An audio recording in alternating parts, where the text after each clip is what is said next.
everyone, it's Alyssa coming at you with another slow fashion video. Welcome back to the channel. I hope you have your tea ready because this week I am chatting about all of my tips and also the steps that I do to keep a mindful closet and to shop less. I was very much inspired by all of you who have mentioned that you're either doing a low buy challenge and also YouTube channels like Style Apotheca and Use Less. I know they're very much into the low buy this year, so I thought if you're doing that challenge or if you just want to start shopping less and consume more mindfully, I put all of my tips together in this one video. I also do still have tickets left for my workshop in Toronto where I will dive into conscious consumption and getting creative with what you already have a lot more in depth. I will link all the details down below. So with that being said, let's dive right in.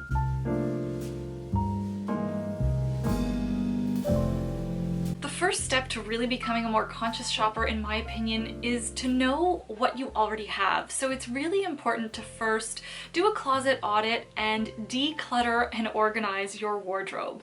I think knowing what it is you have and being able to identify the gaps and the redundancies in your closet. I've actually done a video on a closet audit, so I will link it up here for you. The more times you see pieces that you actually like in your closet, the easier it is to become more satisfied with what you already have. A lot of times we'll run out and shop and buy a piece and then come home only to realize that we have like 5 of them already hanging in our closet. So decluttering any pieces that you no longer wear or no longer love and keeping your closet organized is really important.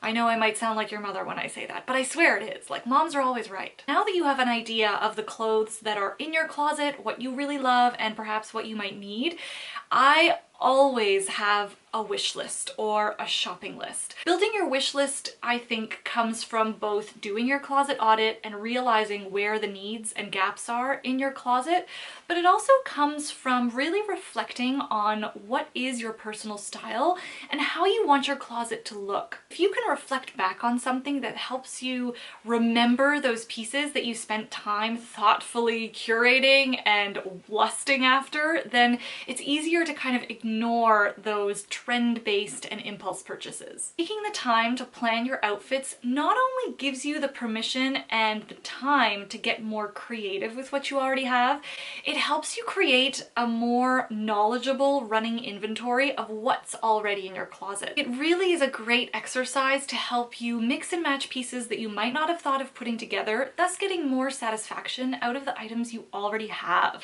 Chances are you're going to step out of your house with more confidence, and this is also going to play a little bit of a psychological mind game on you in the sense that you'll be happy with what's already in your closet. I just think that coming at mindful consumption from the perception of gratitude and creativity instead of sacrifice is A, way more fun, and B, a lot more sustainable. Okay, that was a little bit of an aside. Moving on.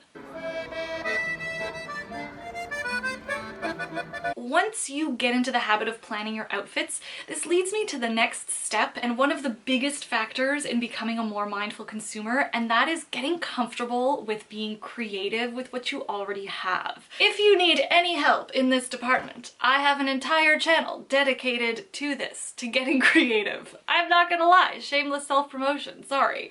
I have a playlist full of shop your closet videos, so I will link, I don't know if you can link an entire playlist in a card. If not, I'll link one of those videos up there. Another really great exercise is to participate in a challenge. And there are so many of these challenges that are happening all over IG and on the internet. And that can be as simple as a 10 by 10 capsule challenge. I challenged myself to not wear denim for a week. I think it's just a matter of searching and figuring out what it is that you want to kind of get more longevity out of in your closet and find a challenge that really suits and fits that need for you.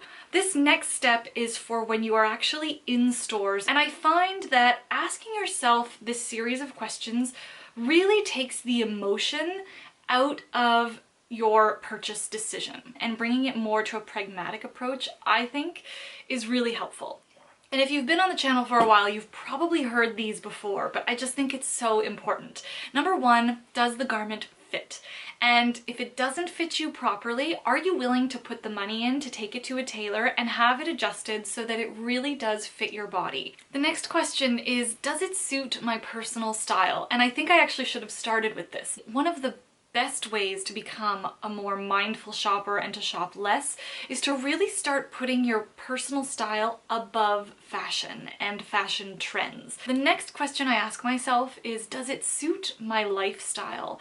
And this is another one that I think a lot of us get kind of misguided on, because we see a beautiful piece and we fall in love with the garment itself and not what it can do for us and our life. Like, how hard can that piece work for us? The next question I ask myself is, can I create at least 3 outfits with this garment using what I already have in my closet? Finally, this question has become a little bit more important to me as I learn about sustainability in fashion, and that is, was this garment produced or sourced in a way that is in line with my values? I try to ask myself all these questions, even in a case where I'm thrifting and price isn't really a factor. There are a couple of other tips that you can do throughout all of those steps to help you just curb your shopping.